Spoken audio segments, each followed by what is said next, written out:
गेल्या 10 दिवसापासून जनतेला वाऱ्यावर सोडून जे मलिंदा खाणारी जी खाते आहेत त्याला प्राप्त करण्यासाठी जी संगीत खुर्ची चाललेली होती, तो महाराष्ट्रच नव्हे तर देश बघत होता. महाराष्ट्रामध्ये शेतकऱ्यांचा अजून कापूस खरेदी झालेला नाही, सोयाबीन खरेदी झालेलं नाही, धान खरेदीमध्ये सुद्धा तीच परिस्थिती आहे. पैसे मिळाले नाही शेतकऱ्यांना आणि शेतकऱ्यांना घेतलेलं कर्ज वापस करायचं आहे. आणि अशा या परिस्थितीमध्ये मोठ्या प्रमाणात शेतकऱ्यांच्या आत्महत्या, बेरोजगारांच्या जखमेवरून मीठ चोळायचं पाप सातत्यानं या ठिकाणी होते आहे. आपण पाहिलं की कंत्राटी भरती करणार नाही अशा पद्धतीची घोषणा फडणवीसांनीच 6 महिन्याच्या पहिले केलेली होती. आज पुन्हा तो जी-आर आला आणि सांगितलं की कंत्राटी भरती आम्ही शिक्षकांची सुरू करतोय. म्हणजे अखेरी तरुणांच्या जखमेवरून मीठ चोळण्याचं पाप हे सरकार करतंय. हे सरकार जनतेचं नाही. ज्याप्रमाणे महाराष्ट्रामध्ये जनतेमध्येच आक्रोश आहे, की आम्ही दिलेलं मतदान हे यांना कसं गेलं? हा जो आक्रोश आहे आणि त्याला मार्कंडवाडी हाच त्याच्यातला एक मोठा पुरावा. भारताची सीताराम परीक्षा होते. तीच परीक्षा मार्कंडवाडीने आपल्याला या राज्यामध्ये दाखवून दिलेली आहे.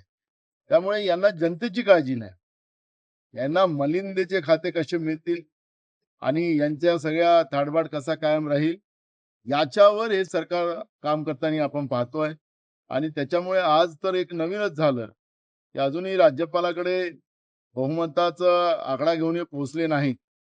आणि इकडे राज्याच्या मुख्य सचिवांनी पत्रिका पण तयार करून टाकली शपथविधीची. मुख्यमंत्र्याचं नाव पण लिहून टाकलं.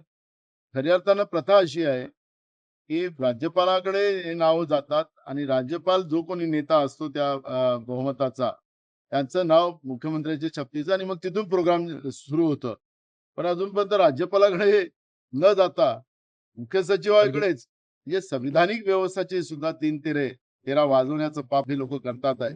आणि मग सत्तेचा माज हा लोकांच्या मत न मिळता आलेला आहे आणि त्याच्यामुळे त्या पद्धतीने वागतात आहेत. महाराष्ट्राच्या इतिहासामध्ये का हे काळी नोंद या राज्यामध्ये होईल अशा पद्धतीचं चित्र आज महाराष्ट्रात आपण पाहतो. काय सांगाल?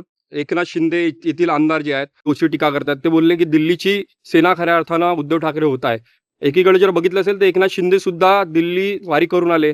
अमित शहा मोदींना भेटले, मात्र ते मुख्यमंत्री सुद्धा बनू शकले नाही. आपण कसं बघताय या शर्यती? त्यांना शिंदेंना आणि अजित पवार दादांना मी सांगतोय, भाजप आता कळेल त्यांना भविष्यात सुरू झालेली आहे त्यांना. यामुळे या एकमेकांमध्ये भांडण्यापेक्षा भाजप ज्या पद्धतीनं लोकशाही व्यवस्था संपवायला निघालेली आहे, त्यामुळे या सगळ्यांनी एकत्रित आलं पाहिजे.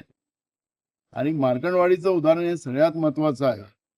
या सगळ्या गोष्टीकडे लक्ष घातलं पाहिजे, एवढंच आमची मत आहे.